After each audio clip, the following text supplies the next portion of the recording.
France and Germany look for authority to compel encrypted messaging apps to open their traffic to inspection. Shadow brokers' leaked exploits continue to appear in the wild. Assange promises more leaks of Clinton material. Ransomware appears in India and Vietnam. And Ashley Madison gets bad reports on 3 of the 5 eyes.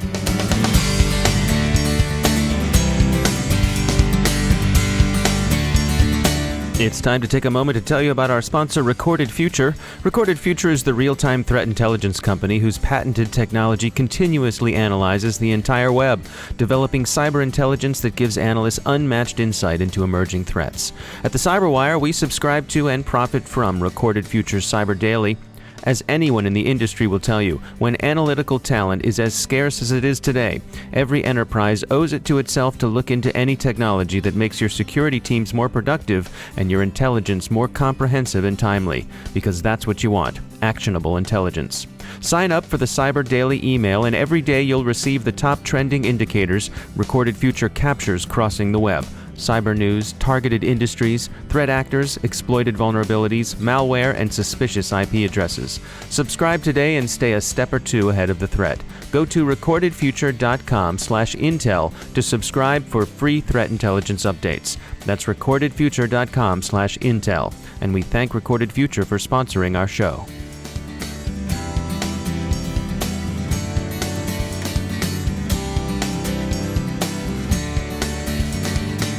I'm Dave Bittner in Baltimore with your CyberWire summary for Thursday, August 25th, 2016.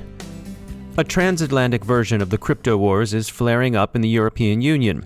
Terrorist attacks have led German and French policymakers to rethink their national commitment to privacy and to look for ways of requiring makers of messaging applications like Telegram and WhatsApp to give security services access to encrypted traffic. The proposed measures would be used pursuant to investigation of terrorist activity. Public sentiment in Germany continues in general to oppose widespread internet surveillance, but increasingly that opposition is tempered by a willingness to accept significant exceptions in cases of terrorism investigation and prevention. Reports suggest that distaste for dark web traffic and lethal contraband runs particularly high. French policymakers have similar concerns. Jihadist use of Telegram to promote their imminent murder of a priest during Mass in a church prompted the Interior Ministry to call for some way of eavesdropping on Telegram conversations. Many vendors cooperate like this already with French authorities, but Telegram is not among them. Several observers have noted that Telegram is a favorite messaging application of French legislators and executives. And it's not just encryption. Media that enable radicalization and terrorist inspiration are also receiving legislative scrutiny. In the UK, members of Parliament this week took social media companies to task for enabling extremism. The House of Commons Home Affairs Committee reported on the matter and specifically called it alarming that companies like Google, Facebook, and Twitter devote such slim resources to monitoring their customers' accounts for extremist content. Tech companies, for their part, point out both their unilateral actions, notably Twitter's claim to have shuttered 360,000 extremist accounts over the past year, and the assistance they routinely provide in security investigations. Turning to international cyber conflict and its consequences, there are some developments in the Shadow Brokers incident. Researchers at Silent Signal report that a relatively easy upgrade of the Shadow Broker's leaked extra bacon exploit renders it effective against newer versions of Cisco's ASA. Others, not just researchers but black hats, have found the exploits relatively easy to use. A honeypot set up by a researcher at New York University noticed the same sorts of probes Cisco honeypots have seen this week, so the leaked attack code is clearly circulating in the wild. Security expert Bruce Schneier cites the incident as further evidence of poor U.S. government disclosure policy and that NSA is hoarding 0 days when it thinks it's the only outfit that has them. Schneier also thinks this is not Snowden stuff, that is, not the work of an arguably misguided whistleblower, but rather the work of an outsider. That outsider is widely believed, of course, to be the Russian intelligence services, and observers think the leaking reflects a new normal in which cyber attacks directly serve the goals of information operations. In recent cases, those goals apparently center on discrediting the U.S. political system as irredeemably corrupt. WikiLeaks' Assange promises to release soon more discreditable information about Democratic presidential candidate Clinton. WikiLeaks isn't obviously connected with the shadow brokers, although Assange did say that some of the material wasn't news to him. More direct attacks on the U.S. election are also feared. Analysts predict direct vote hacking come November. Ransomware has hitherto most affected European and North American enterprises, but it's now being observed in both India, where a pharmaceutical concern has sustained an attack, and in Vietnam, where email vectors are carrying ransomware to potential victims. A new variety of backdoor banking Trojan called Twitter has been discovered in the Android ecosystem. It's noteworthy in that its command and control is accomplished over Twitter. It's no secret that there's a shortage of qualified workers in cybersecurity, with thousands of jobs going unfilled. Education and training for those jobs can be expensive, and one company, CyberWire, has taken a different approach. It's made all of its online training free.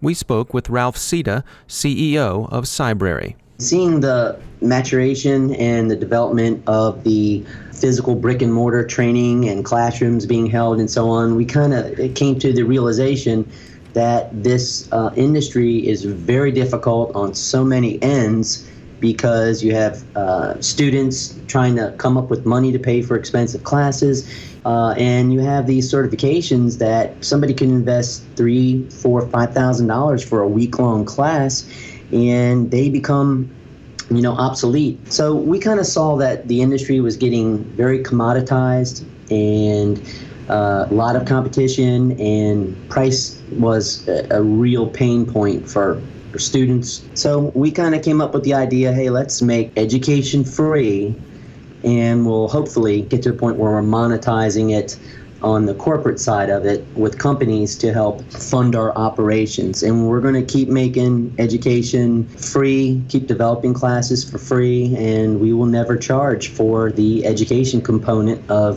CyberWire.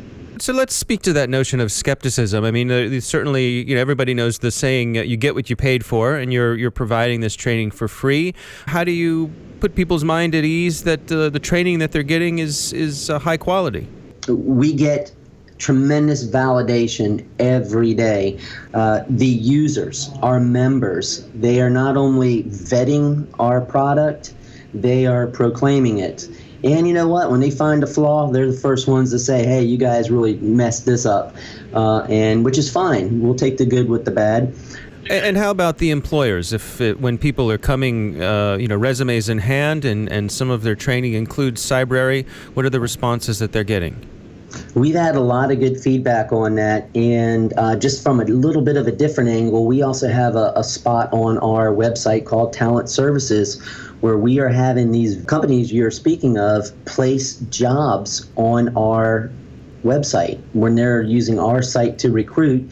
There's over 1.5 million worldwide jobs. There's over almost 300,000 in the United States of cyber professionals that just jobs that aren't filled. Absolutely, jobs have to be nurtured. There has to be a better grassroots effort made in getting them there. Start it much earlier. You are a business, you are a company, you have people, instructors, and infrastructure to pay for. Where's the money coming from? We are monetizing it on the corporate side of the house.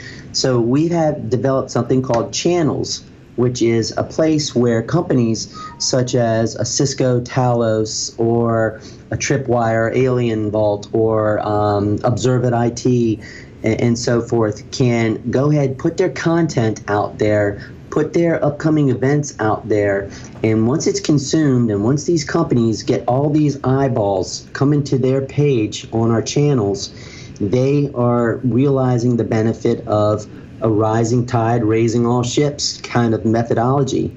That's Ralph Sita, CEO of CyberWire. The U.S. Department of Health and Human Services Office of Civil Rights, one of several agencies aspiring to extend its equities into cyber regulation, appears ready to undertake enforcement actions against small businesses that fail to properly protect data. Hitherto, the OCR has tended to restrict enforcement actions to breaches affecting more than 500 people. We heard from Ebba Blitz, CEO of AlterSec, who said, quote, "The news from the U.S. Health and Human Services Office for Civil Rights should be a wake-up call to small business.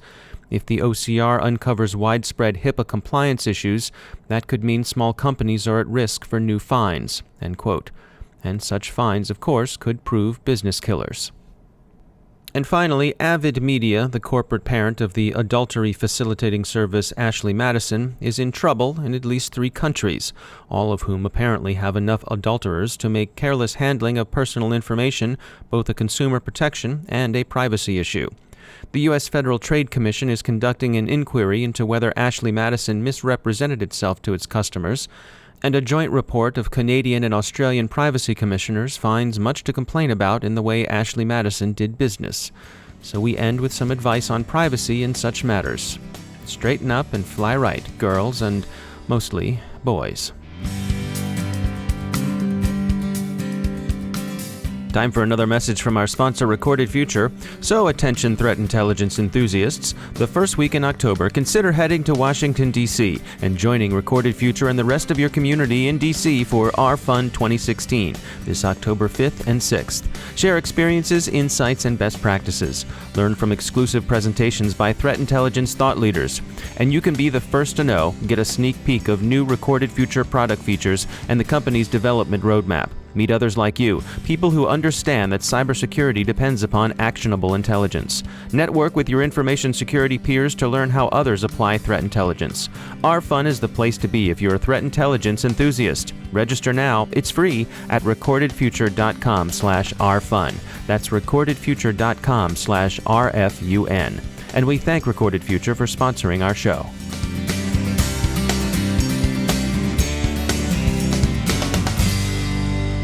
Joining me once again is Dale Drew. He's the Chief Security Officer at Level 3 Communications.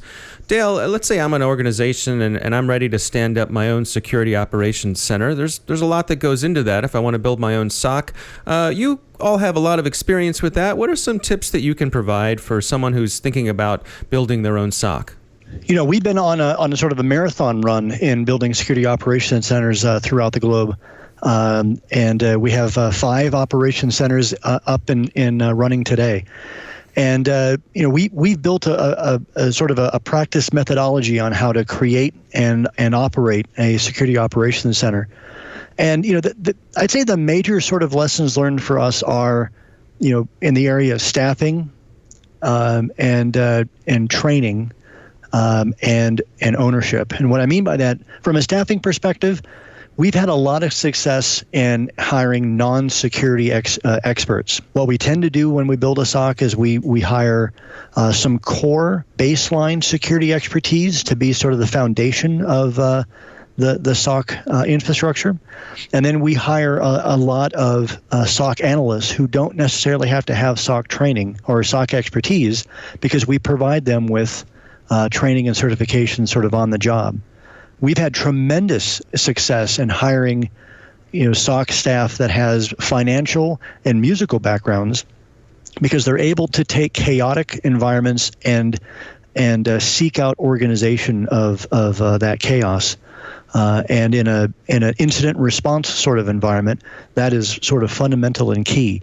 And that becomes a much more important skill set baseline than the security baseline. It's much easier, turns out to be much easier for us to train them on security than it is to train them on the fundamentals of how to have an incident response sort of mindset. The other one I'd say is keeping up to date on trends and keeping up to date on best practices.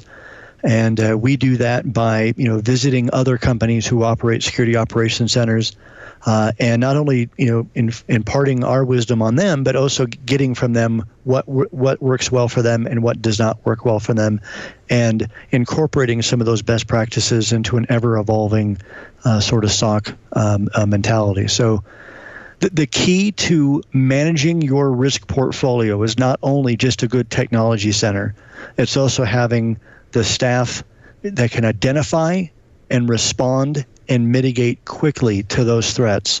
And so security operations centers are becoming a much larger component in the security arsenal for CSOs these days. All right, Dale Drew, thanks for joining us. And that's the CyberWire. Thanks to all of our sponsors who make the CyberWire possible. The CyberWire podcast is produced by Pratt Street Media. The editor is John Petrick, our social media editor is Jennifer Iben, and our technical editor is Chris Russell.